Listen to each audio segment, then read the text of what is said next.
Gracie Jiu Jitsu rocks.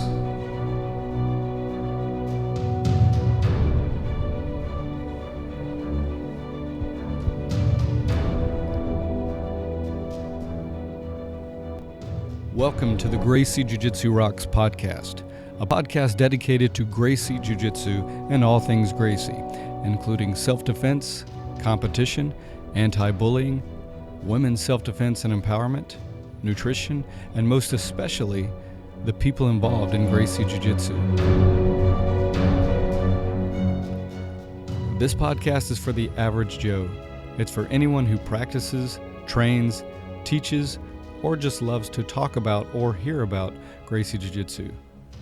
We'll explore the lives of Gracie Jiu Jitsu practitioners, how they got involved in the art, and what effect it's had on their lives. So buckle up and enjoy the ride.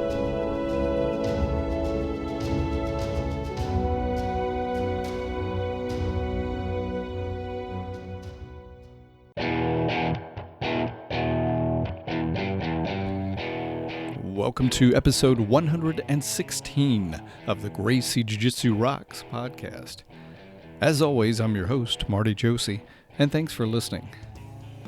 Today, my guest will be a Jiu Jitsu legend, Professor Helio Soncea, and I recently had a chance to attend a seminar with Professor Soneca and really enjoyed that experience. So we'll be getting to that interview in just a moment. Before we do, we're going to start with our quote, and then we're going to do a Meet the Listener segment. And our quote is, "In life, I learned that you should not brag until you've done it. And even worse than that, could you do it again? That's why I'm always humble. Humbleness is a brave man's obligation, since he knows what it takes to accomplish a great deed." And that's from Master Renzo Gracie. Great quote. All right, I haven't done a Meet the Listener segment in a while, and the feedback I get is that people really do enjoy those. So time to showcase another listener. Today we'll be talking with Corey James Richardson. So let's meet Corey now. All right, I'm speaking with Corey, so welcome, Corey. Thank you, Marty. It's a pleasure to be on the show. Thank you. My pleasure, man. Glad you were willing to do it, and excited for everybody to get to know more about you. So let's start. Just tell us where you live and train, Corey. I live in Mobile, Alabama, and I train at Gracie Gulf Coast Jiu Jitsu Academy here in Mobile, Alabama, the west part of Mobile. Nice. I'm very familiar with Mobile. I'm from the Florida Panhandle, so not too far down the road at all from you. Gotcha. Yeah, so next time I'm down that way, I'll definitely try to get over and say hello and get some training in. Yeah, you're always welcome, man. I mean, we have a really good environment, and where I frequently go to Pensacola and Destin pretty often for vacations and stuff, and you guys' beaches are fantastic. Absolutely. So I'll be looking forward to it. Right on. And you're a black belt, right? Hickson Gracie black belt? No, actually, I got my black belt from Professor Eric Silver in Nashville, Tennessee, with Zanshin Jiu Jitsu Academy Association, and I'm now currently under Leonardo Xavier Jiu Jitsu Association out of Houston, Sugarland, Houston. Okay, shout out to them for sure. Yeah. All right. So, what's the best thing about training at where you're at your school? Man, I'm so blessed because me owning my own academy, I'm able to kind of, terraform or kind of control and manipulate my environment to where it's best for me. And that's one of the main reasons why I started an academy, was to have an environment to train that upheld the values that I hold most dear, like self-defense and street effectiveness and natural body movements and things like that, and not get too caught up in some of the other things that are equally awesome, but just not necessarily as good for me. So that's one of the best things about training at my school, is having that very well-rounded perspective when it comes to jiu-jitsu. I like to believe that we practice the whole book as opposed to focusing on just one chapter of the Gracie Jiu-Jitsu book. So that's one of the best things about training at the academy that I started, Gulf Coast Jiu-Jitsu Academy. And the people are great, man. The students that I have, I couldn't ask for a better student body. That's great, man. I admire the philosophy of, wanting the whole book, so to speak, and and not just, I mean, for others, if they want to focus on one aspect, that's fine. I'm certainly not trying to tell others how to train or run schools, but I do love that approach where you're really trying to be fully well-rounded and appreciate the whole art. So that's cool. Definitely. What do you do off the mat? Do you have any hobbies besides jiu-jitsu, or does it take up all your time? Man, I do like to travel, and I'm newly married. I just got married under 2 years ago, so I'm actually a blue belt at marriage. So you're gonna have to give me some pointers on how I can be better at that, because I'm definitely looking forward to getting better at more than just jiu-jitsu, as far as in the family and stuff. So that's something that I do outside of jiu-jitsu. I'm married. I spend a lot of time with my wife. Like I said, traveling. What else? Movies, sitting around. I train so frequently that I love to rest. Yeah, Resting is huge, because I'm training so often. Jiu-jitsu is so unique because it allows you. I don't know if you've ever seen like National Geographic or like the old Discovery Channel, where they would focus on an indigenous population, let's say like Native Americans up in the Alaskan area, and they really have a cornerstone or a pillar in their diet and their lives that really help them survive out there, like caribou or something like that. And they use it for clothing, they use it for food, they use it for tools, they use it for so many different things. Well, I feel like jiu-jitsu is like that for me. Nice. Jiu-jitsu allows me to have peace. It's like guided meditation almost, like I'm letting the words of Grandmaster Helio Gracie guide me through my meditation on someone else. It's my form of exercise. It's the way that I defend myself and my family. It's the way I put food on my table. It's the way that I converse with my friends and relate to them. Jiu-jitsu serves as so many different things in my life. And I owe so much to it. I owe so much to the people that have brought it up to this level and enabled me to be so blessed to be able to teach it and earn a living and talk to great people like you. So jiu-jitsu is most of my time, but I guess, like I said, traveling and resting and spending time with my wife is probably the second biggest activity that I do in my life. That's great. Well, huge congratulations on getting married, man. That's awesome. Finding your life Thank partner. You. What's her name? Melanie. Nice. Melanie's great. She's super supportive. I'm sure, like other jiu-jitsu instructors, their wives may not train as much as they'd like them to, but it might be a good thing, because everybody needs their them time. You're right. And if everything is always together, then it may not be so good. But she definitely, I think she can hold her own. She's pretty good at sucker punch defense. Let's just put it that way. Nice, man. Nice. That's a really good point, though, that you made. So many of us, including myself, I've fallen into this many times, where you wish, you see some couple that train together and you wish that, hey man, I wish my wife would get interested in this and that, and it doesn't happen. So you kind of are jealous of what some others have. But, sometimes it's really good to have your own space, your own hobbies, and for them to have theirs too. And like you said, she can hold her own. So that's cool. Exactly. Awesome. Exactly. All right. So just to comment on what you said about how much jiu-jitsu is a part of your life, I can totally relate. It's a passion, borderline obsession with me, but I do try to have other interests too, just to stay somewhat well-rounded. But jiu-jitsu is definitely what's usually on my mind. So what do you like best about the podcast, about the show, Corey?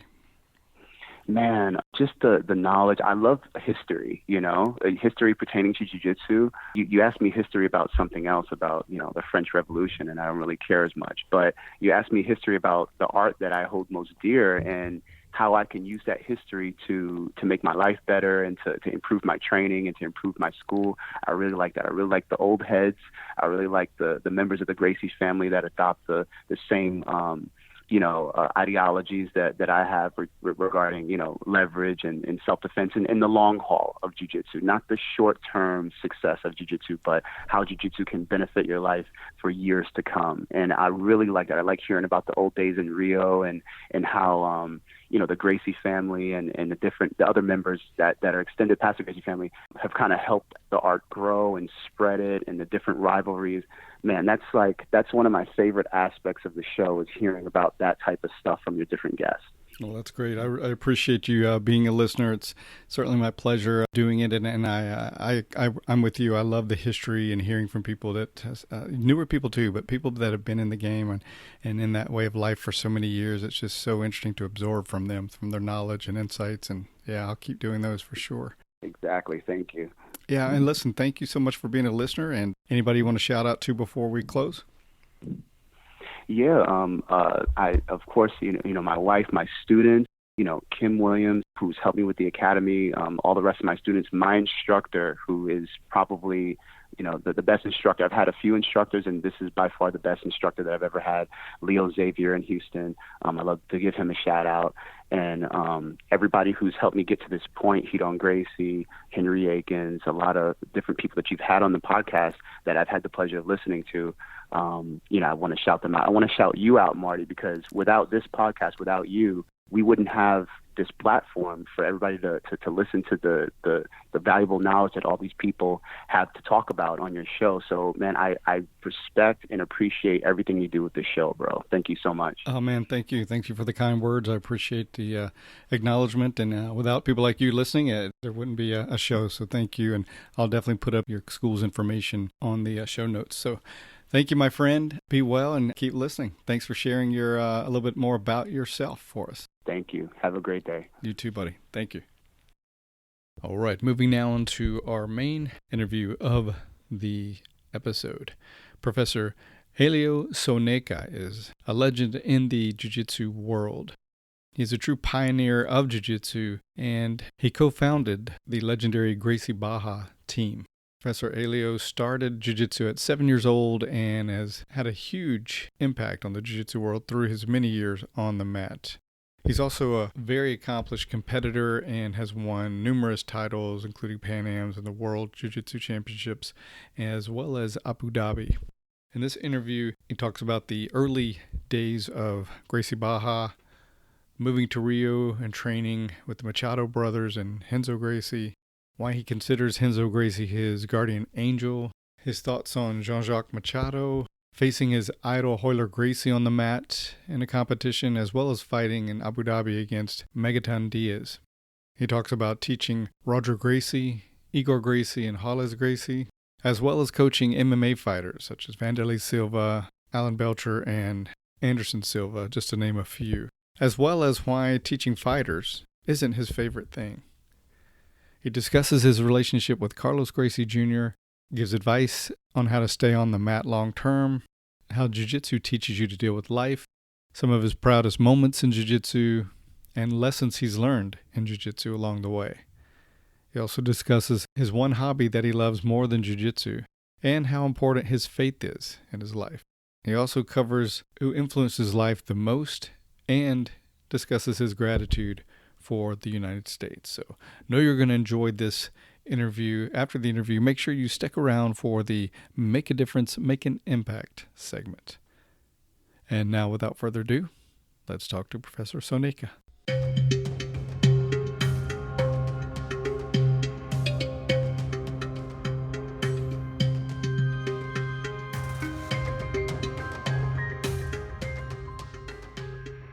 All right, I have the distinct honor and pleasure of being here live and in person with the legendary Professor Helio Soncea. So welcome, sir, and thank you for taking time to talk to me today. Thank you for the opportunity. It's my pleasure. It's a great honor, and I really do appreciate it. Professor Soneca is, for those who aren't familiar with him, which shouldn't be very many people, but he's a 6th degree black belt under Carolos Gracie Jr., and he's world-renowned for his accomplishments in jiu-jitsu, as well as being one of the founders of Gracie Barra. Yeah, me, my friend Gordo, Ralph, Grace, Renzo Gracie, Ryan Gracie, João Paulo Big Head, Vinícius Draculino, Alexandre Soca, Nino Schwembe, Roberto Magalhães Roleta, and bunch of guys, I don't remember the name right now. It's bunch of guys. So, and especially the Machados brothers, taught us. And I want to get more into that, but let's just start with, I just got finished doing a seminar with Professor, and just wanted to say how much I really enjoyed it. If you ever get a chance, definitely take the opportunity to train with Professor Helio. It was well worth it. He taught a ton of stuff And what really, I wasn't surprised at the deep level of instruction and technical details, but what I was surprised with is the amount of humor he had during the seminar. You're a really funny guy. Maybe I'm getting older to teach jiu-jitsu. People now want to train with the young guys, the new champions. Then I try be a comedian. Then maybe I'm gonna try a new career. A new career, all right. Well, I think you do well at it. You really did make it fun and interesting, as well as, technically on point, but added a lot of humor in it, and it just kept it really interesting and fun. So great job with that. So let's talk about you.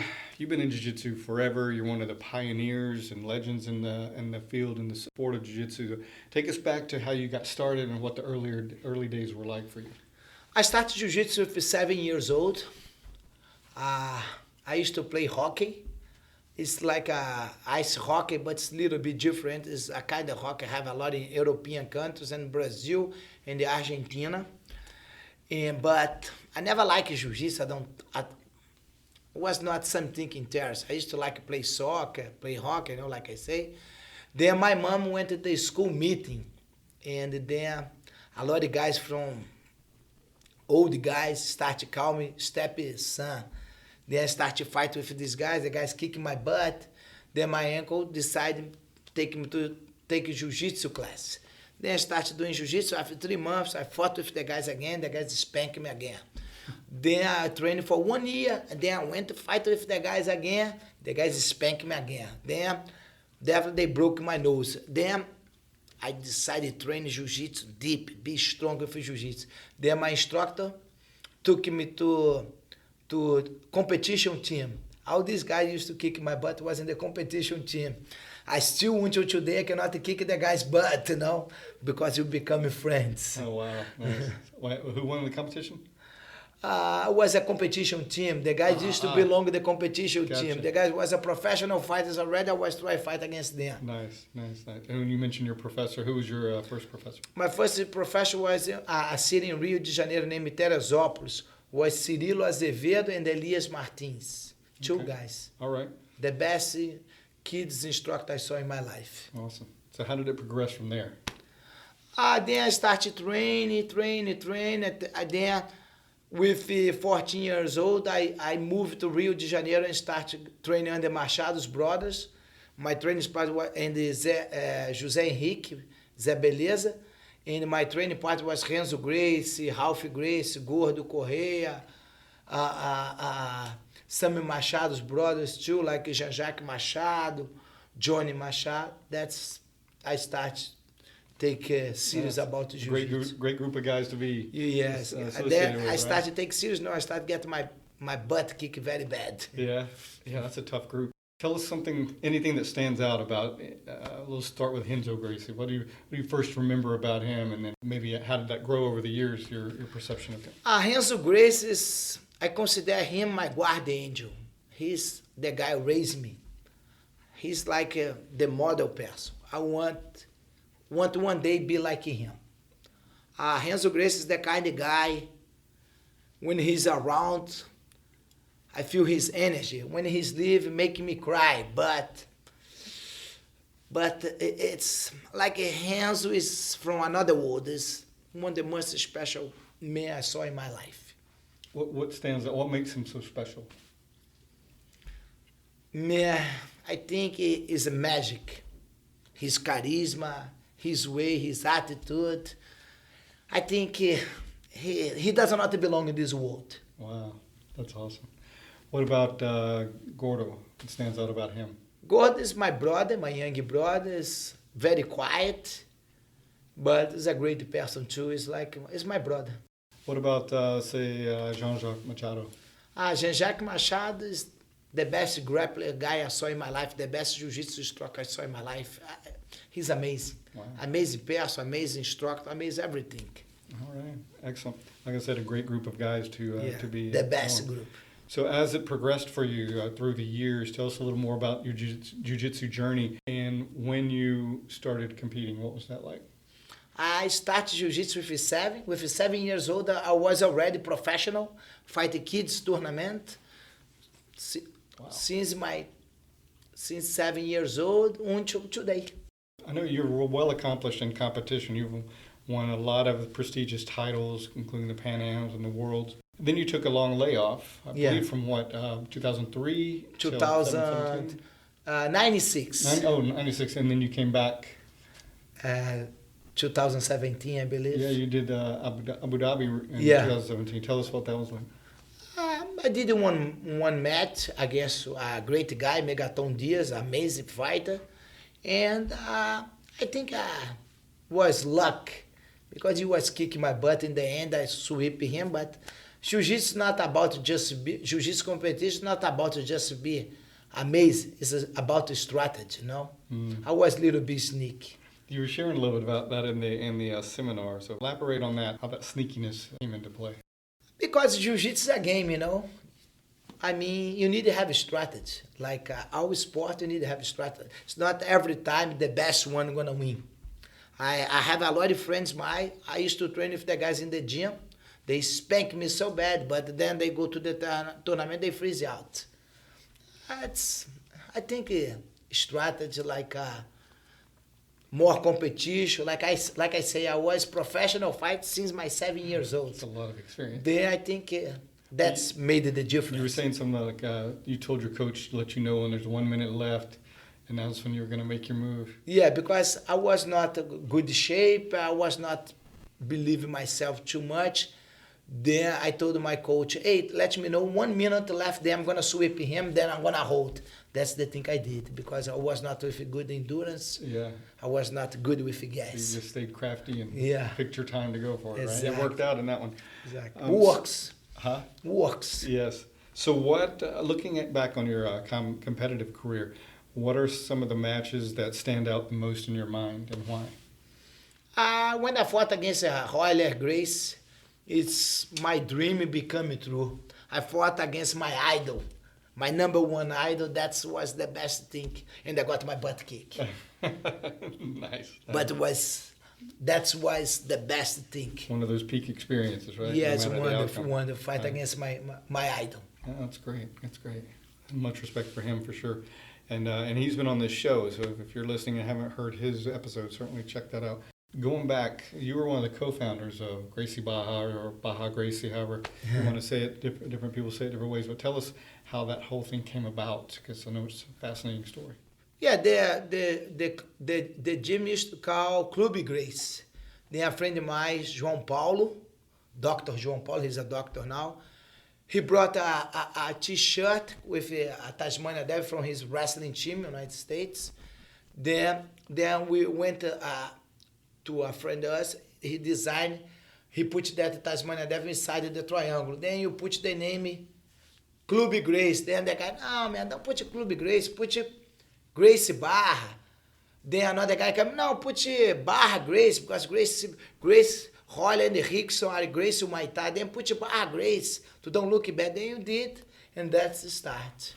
For those who don't know, Baja, that's a section of Baja is like a county in Rio de Janeiro. It's then the name Baja, like Muay Thai is another county, right? Things like this, like a city. Okay, wonderful. So you've had a chance to teach and impact the lives of some great people as well. One person you taught was Roger Gracie. Yeah, in the gym, I used to teach for. Like some guys teach me one position, I teach the other position. And Roger was like a yellow belt or orange belt. I gave a couple classes for him, like I gave to Royler Gracie, Igor Gracie, Gregor Gracie. You also, later in your career, you had a chance to coach some very quality people like Vanderla Silva, Belcher. Who are some of the others? I know there's some other great ones. Miguel Torres, Brent Widman, Vanderla Silva, Anderson Silva. A lot of guys. Lot of guys. Tell us a little more about that. Well, it's a good experience. It's more... Teach MMA guys, it's a little bit funny because MMA guys are a little bit ungrateful. Like, look like they like use you. Just use. Then, after they don't need you more, then they say bye. Was not a very good experience. Okay. I prefer teaching for people I can really change lives. Like women, kids, adults. The guys want to follow my rules. Makes sense? Want to learn from me. Yeah. Loyal people. And I don't think you MMA guys, not all, I apologize, not everybody, but I don't have very good experience. So they kind of come in, get what they need, and they're on their way. Yes, But if I can, back in the past, if the guys ask me again, I say no, or maybe the guys pay me. Gotcha. Because the guys, I gave my knowledge, and then the guys never gave me nothing. Actually, I have one guy gave me. Stefan Bonner was the most grateful guy I meet in my life. UFC need to be very grateful because he's the guy made the UFC strong. Him and Forrest Griffin. I still remember battle. That fight. That was a battle, right? That really turned everything. Made the Jiu Jitsu be true. Maybe UFC be famous. Yes. But you prefer teaching people that, like you said, women, children, or the regular Joe kind of guys that you can establish more of a real relationship with and see them grow over time, right? Yeah, exactly. And I really appreciate what you Yes, not the guy just go there to use you.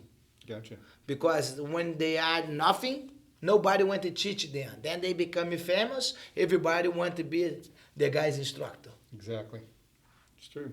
All the ugly kids, nobody want to be their daddy. But the beautiful kid, everybody want to be their daddy. That's a funny way to put it. It's hilarious. All right. Tell us about your relationship with Carolos Gracie Jr. Carolos Gracie Jr. is my master. Is the guy changing my life. Unfortunately, I don't belong to the Gracie Barra anymore. I don't belong to the team, but the Gracie Barra always going to be in my heart. Carolos Gracie is everything I have in the life. I owe him. He's a guy, have all my respect. I love him. He's like my daddy. But like your daddy, sometimes you don't agree with everything your daddy does. Certainly. With all great relationships, there's the good and the bad and the troubled times and the great times, right? For sure. What advice do you have for being able to stay on the mat forever, or at least well into your years? Control your frustration. Take jiu-jitsu like your religion. Take Carolos Gracie as your God. Okay. Nice. Love jiu-jitsu. Love jiu-jitsu. Because jiu-jitsu is going to change your life. Because jiu-jitsu is a big lesson. It's like your life. Sometimes you are on top, sometimes you are on the bottom. No. In jiu-jitsu, teach you a lot of bottom position. For you control yourself on the board. Like people in their life, regular life, they I'm bad, I'm with money problem. Then the guy commits suicide. Jiu-jitsu, no. Jiu-jitsu going to be in the bottom all the time. Fight to be on top. But sometimes you're going to stay there forever. That's you're going to learn in the control. I think jiu-jitsu you can take for your life experience. Yes, I agree. It teaches you to endure the hardships, survive. Control your frustration. Control your frustrations, get through the storms, and then move forward, right? Yeah, because jiu-jitsu is very frustrating, That's right. When you get to the butt, the kick is so bad. Yes. What about physically? I mean, that's mindset. Love jiu-jitsu, make it, incredibly important, know what it can offer you. What about to stay on the mat long term? What about physically? As you get older, do you have to do things differently? Yes. When you are young, you have too much ego. You don't tap, you let the guys pop your arm, you pass out. When you're getting old, you need to learn how to tap. Actually, the new generation, they tap. Also, when you are hurt, instead you take medicine like painkillers. No, man, stop. Wait your body recover, then come back to the mat. Okay. So don't let ego get you in trouble, yes, right? Exactly. Don't let the ego give you trouble. Yeah, because, I know for me, I'm getting older now. If I tried to train like I did, when I was younger, it's just gonna mess me up. Yeah, you need to come to the gym to have fun. The gym need to be the extension of your house. Love it. All right. So you've had a lot of peak experiences over the years in jiu-jitsu, a lot of proud moments, I'm sure. What are a couple of the most proudest moments you've had in jiu-jitsu? The proud moment I have in jiu-jitsu, when I won I won my Abu Dhabi match in 2017 because I thought I was dead. I was in depression. I was hating jiu-jitsu. Then they invited me to fight. They made me train a little bit. And everybody was expect, oh, he gonna lose, he gonna lose, he gonna lose. Then I won there. I was very proud for that momentum. And to see, and the show general was amazing. Like, I mean, I cannot believe I'm here. Yeah. It's nice. That was the best time in jiu-jitsu. Yeah, so just a peak experience being there. Yeah. All right, wonderful. What are some of the most important lessons that stand out in your mind that you've learned through jiu-jitsu? What I learned in jiu-jitsu is like, I think the best experience in jiu-jitsu, how you gonna treat the people. You know, like that's like I think this is my big lesson. Like, jiu-jitsu made me a different person. You need to be humble. Mm. Like I say, you are not on top all the time. You are not on the bottom all the time. I think that was the big experience I brought to my life. Nice. So be humble, take the good with the bad. Yes. Yeah, and the most funny thing, like, this happened with Renzo Gracie too. My school principal, she came to me and told, jiu-jitsu never gonna take you nowhere. Look, I'm here. Nice. Nice. Any other stories that come to mind about times with Renzo? Yes, similar. Yeah, you got any more of those stories? I have a bunch of history with Renzo. If I tell, maybe he's gonna be mad with me. Maybe you go to the jail, or when you come, the immigration gonna kick you out from United States. I have a lot of experience with Renzo. Yeah. It was amazing. Bunch. Can you share any? Let me see. Like what I remember, like fight in the streets, challenging people. Nothing like this so big, but the way it was nice. Yeah. Okay. So what about hobbies off the mat? Do you have any hobbies or interests that you do besides jiu-jitsu? I love to play soccer. Oh, yeah? I love it. That's my number one passion. More than jiu-jitsu. I love soccer. Oh, but yeah? God bless me with jiu-jitsu, but he never blessed me with soccer. I'm a smart soccer player, but I'm not the best one. All right. How long have you been playing soccer? Since I'm born. Yeah? What do you love about it? I like soccer. I love soccer. Who's your favorite soccer player? My best soccer player is Romario. He's a Brazilian guy. He's already retired. He was a world champion soccer. And that was my favorite player. Did you ever meet him? Oh, yes. Oh, yeah? So you know him? Yeah, I know him. I hang out with him. Oh, okay. It's not my good friend, but I know him. Also, my nickname is Romario, because I'm the kind of guy that does not like training like Romario. Romario never like training and go there and make the goals. I'm the guy never like training, but I go there and fight well. Oh, you're one of the blessed ones then, because a lot of people couldn't do what you do without training a lot, right? Because I train since I have 7 years old. Like, I used to be an athlete. No. Yeah. So you did put in the time. You just exactly. Yeah, nice. Anything besides soccer that is a hobby or an interest? No. I take make it fun from my friends. Bully my friends. Bully your friends. All right. Nice hobby. What about, is there anything you can share that people would be surprised to know about you, that most people don't know about you? I'm a very religious person. Yeah. When I was a kid, I was supposed to be a priest. I went to school to be a priest. Oh, yeah. But then when I went to the priest school, I have a problem with one of the priests. I punched the priest, then they kick out me from the school. But I'm very religious. I'm Catholic, and I love religion. So very devout in your faith. Yeah. But yeah, if you punch the priest, they'll probably kick you out. Yeah, but he was trying to do something wrong with me. Okay. Well, understandable. All right, but that didn't shake your core belief. Yeah. It just made you not want to go that direction.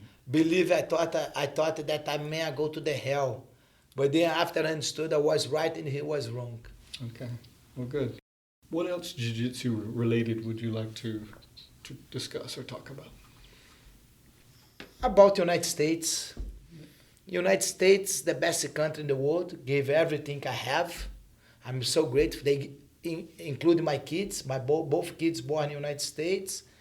And United States gave me my independence, money independence, how to say financial independence. Mm-hmm. Independence? Yeah.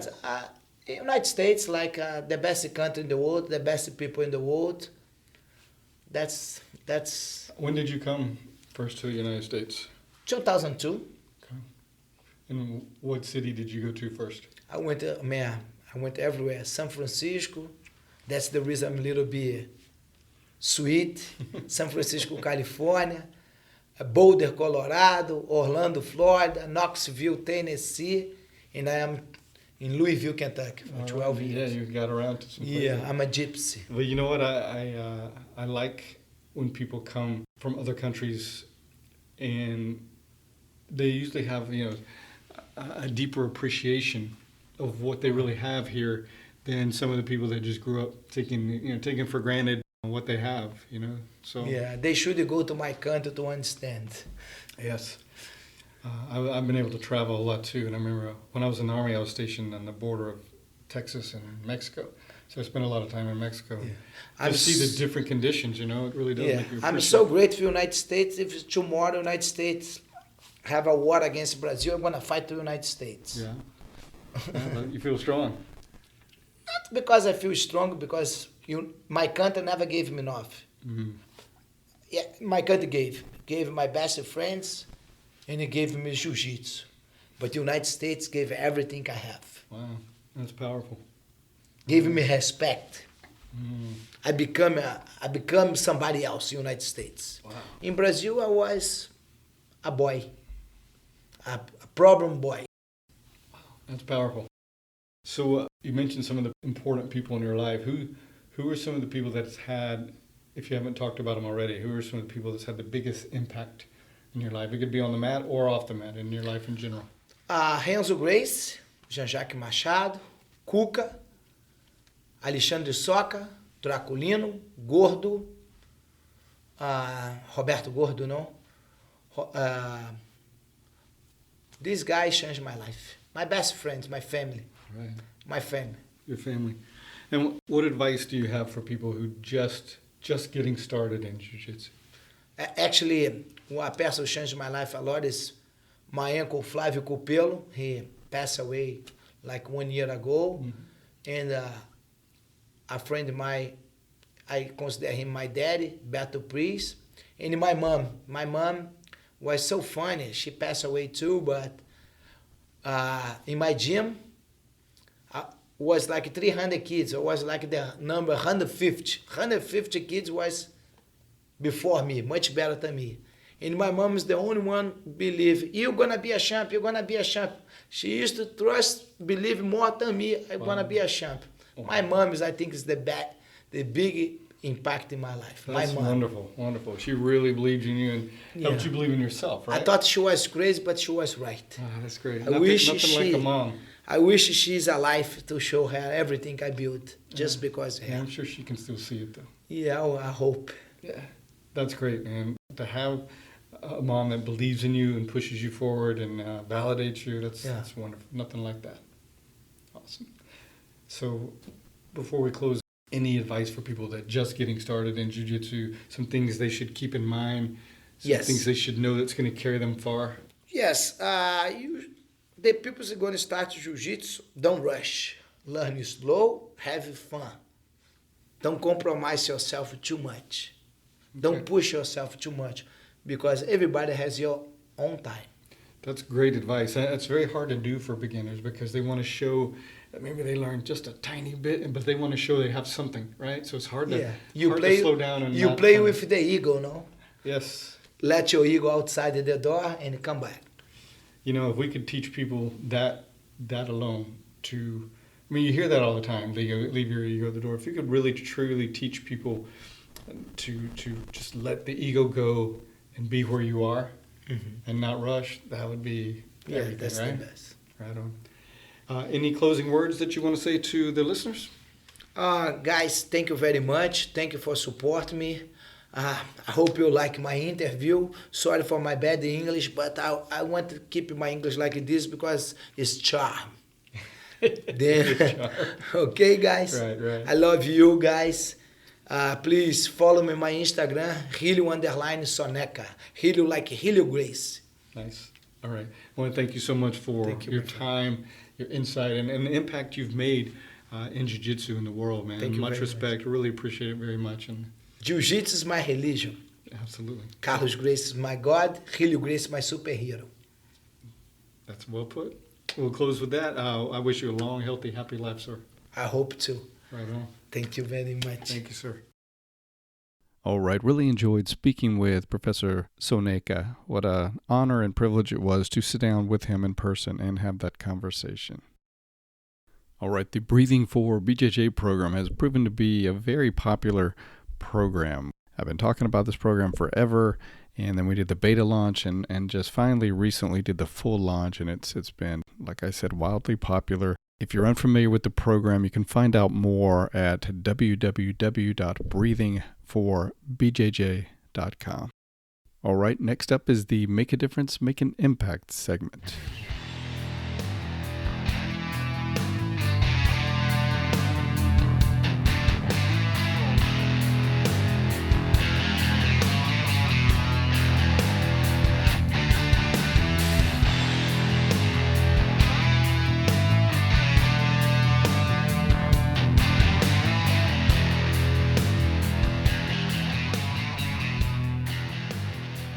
All right, time now for the Make a Difference, Make an Impact segment. Today we'll be featuring the audio of a video clip from Nick Albin, who's better known as Chewy, and he owns Jiu Jitsu, which is a very, very popular site and huge social media following. The name of the video is The Enemy Within, and I usually don't like when people refer to the enemy within. I prefer to think of it more as the battle within, but I'm sure I'm just playing semantics. I absolutely love the sentiment and the thoughts shared within the video. By the way, Chewy is going to be the guest for the next episode of the show, so be looking for that. So enjoy. There's a special moment at the end of a training session or competition. That moment when your coach brings everyone together for one last huddle to end class. Or that moment when the ref raises the hand of the victor. It's this moment when you realize that the struggle, this thing that you were doing, the struggle's over. And the white flag of your enemy has been raised. But it's at the same moment that you realize that your enemy is not the opponent at the tournament, nor is the enemy your training partners. The enemy is yourself. You see, a battle had been waged that day, a kind of internal siege, where you beat back the armies of your own anxiety, harsh judgments, and laziness.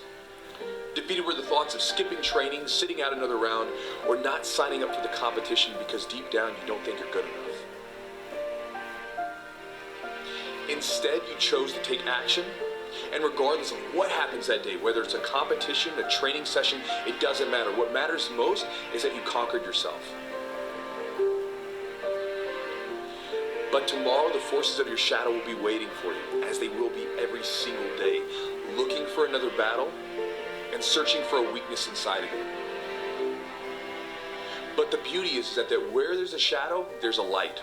And that light comes from the strength, intelligence, and intensity inside of you. Embrace the suck. Take joy in these daily battles, whether it's on or off the mat.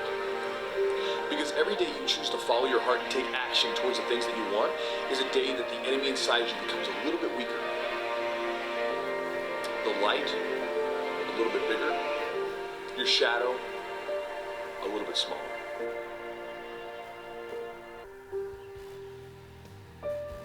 And that's going to do it for this edition of the show. As always, I thank you for listening. Hope you're enjoying the show.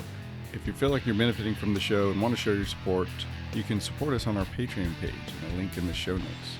Please like and follow us on social media and help us spread the word by reposting our posts and telling others about the show. You can leave comments on the website at www.graciejujitsurocks.com. You can also go to iTunes and leave comments as well as rate the show, and we would appreciate a 5-star rating, which helps us with our standing in iTunes. You can also leave comments on our YouTube channel. If you have suggestions for the show, please don't hesitate to give those. We always like feedback and suggestions. Okay, that's going to do it. So until next time, this is Marty Josie, and I'll see you on the mat.